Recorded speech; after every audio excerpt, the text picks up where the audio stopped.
നമസ്കാരം. Revenue information ബ്യൂറോയിലേക്ക് സ്വാഗതം. പ്രധാന വാർത്തകൾ.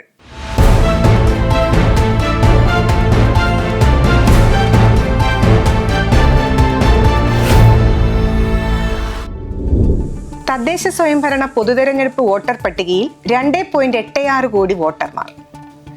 തദ്ദേശ സ്വയംഭരണ പൊതുതെരഞ്ഞെടുപ്പിനായി സംസ്ഥാന തെരഞ്ഞെടുപ്പ് കമ്മീഷൻ തയ്യാറാക്കിയിട്ടുള്ള വോട്ടർ പട്ടികയിൽ 2,86,62,712 വോട്ടർമാരാണുള്ളത്.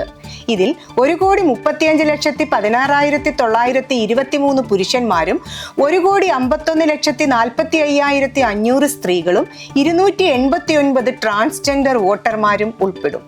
സപ്ലിമെന്ററിയായി പ്രസിദ്ധീകരിച്ച വോട്ടർ പട്ടികയിൽ 2,66,679 പേരെ ഉൾപ്പെടുത്തുകയും 34,745 പേരെ ഒഴിവാക്കുകയും ചെയ്തതായി സംസ്ഥാന തെരഞ്ഞെടുപ്പ് കമ്മീഷൻ അറിയിച്ചു.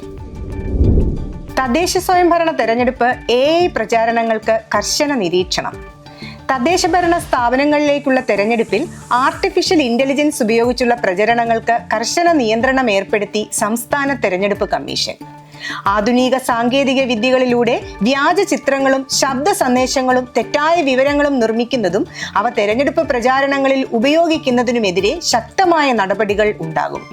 പ്രചാരണത്തിന്റെ വിശ്വാസ്യതയും മത്സരത്തിലെ തുല്യതയും ഉറപ്പാക്കുന്നതിന് സ്ഥാനാർത്ഥികളും രാഷ്ട്രീയ പാർട്ടികളും പ്രചാരണം നടത്തുന്നവരും ഇക്കാര്യത്തിൽ ശ്രദ്ധിക്കണമെന്ന് സംസ്ഥാന തെരഞ്ഞെടുപ്പ് കമ്മീഷണർ അറിയിച്ചു. തെരഞ്ഞെടുപ്പ് കാലത്ത് സാങ്കേതിക വിദ്യകൾ ദുരുപയോഗം ചെയ്യുന്നതിനുള്ള സാധ്യത കൂടുതലാണ്. പ്രചാരണത്തിന് ഉപയോഗിക്കുന്ന ഡീഫേക്ക്, സിന്തറ്റിക് കണ്ടന്റ് എന്നിവ പൊതുജന അഭിപ്രായത്തെ തെറ്റിദ്ധരിപ്പിക്കാനും തെരഞ്ഞെടുപ്പ് പ്രക്രിയയെ ബാധിക്കാനും സാധ്യതയുള്ളതായി കമ്മീഷൻ വിലയിരുത്തി. ഇത് സംബന്ധിച്ച് വ്യക്തമായ മാർഗനിർദ്ദേശങ്ങൾ സംസ്ഥാന തെരഞ്ഞെടുപ്പ് കമ്മീഷൻ പുറത്തിറക്കി. സാങ്കേതിക വിദ്യയുടെ ദുരുപയോഗമില്ലാതെ തെരഞ്ഞെടുപ്പ് നീതിപൂർവമാക്കാൻ എല്ലാവരും സഹകരിക്കണമെന്ന് കമ്മീഷൻ ആവശ്യപ്പെട്ടു. IT act 2000, IT digital media ethics code rules 2021, ഭാരതീയ ന്യായ സംഹിത 2023, മാതൃകാ പെരുമാറ്റച്ചട്ടം എന്നിവയിലുള്ള എല്ലാ വ്യവസ്ഥകളും ഇത്തരം ഉള്ളടക്കങ്ങളുടെ നിർമ്മാണത്തിലും പ്രചരണത്തിനും കൃത്യമായി പാലിക്കണം.